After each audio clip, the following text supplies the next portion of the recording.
రే, మా అక్క గురించి ఇంకొక మాట మాట్లాడావంటే నరికేస్తాను. నువ్వింత నీచమైన వాడు కాబట్టే మా అక్క నా జీవితాన్ని కాపాడింది. నువ్వింత క్రూరమైన వాడు కాబట్టే మా అక్క నన్ను నీకు దక్కకుండా చేసింది. నువ్వు దాని జోలికెళ్తే ఏం జరిగిందో మర్చిపోయావా? ఇప్పుడు నా జోలికొచ్చావంటే అంతకన్నా ఎక్కువే జరిగేలా చేస్తుంది. అప్పుడు సస్పెండ్ మాత్రమే అయ్యావు, ఇప్పుడు ఏకంగా జైల్లో కూర్చుంటావు. ఎలా ఎలా కూర్చుంటాను? చెల్లెలు భర్తని జైలు పాలు చేస్తుందా? నా చేతుల్లో నువ్వు బలైపోయాక నిన్ను తీసుకెళ్లి ఇంకొకరితో పెళ్లి చేస్తుందా? ఏం చేస్తుందా నీ అక్క? అదొక పెద్ద వీరనారనుకుంటుందా? అయినా మనం మన పెళ్లి గురించి కాకుండా దాని గురించి మాట్లాడుకోవడం ఏంటి?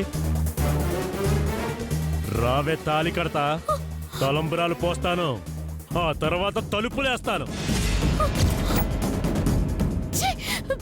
చూస్తారంటే లాక్కొచ్చి కూర్చోబెట్టండి.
ఈ దాగుడు మూతలన్నీ మనం పెళ్ళయ్యాక ఆడుకుందాం.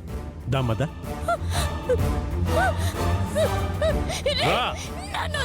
రావే.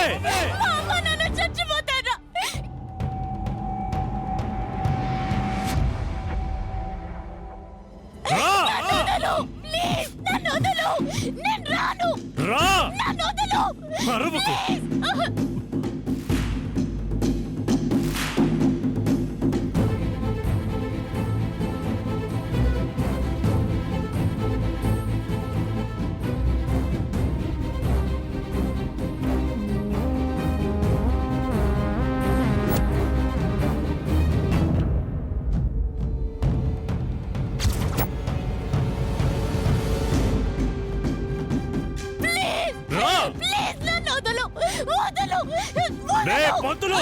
ఎక్కడున్నావు? మంత్రాలు మొదలు పెట్టు. అలాగే. రాఘవ్య, కూర్చో.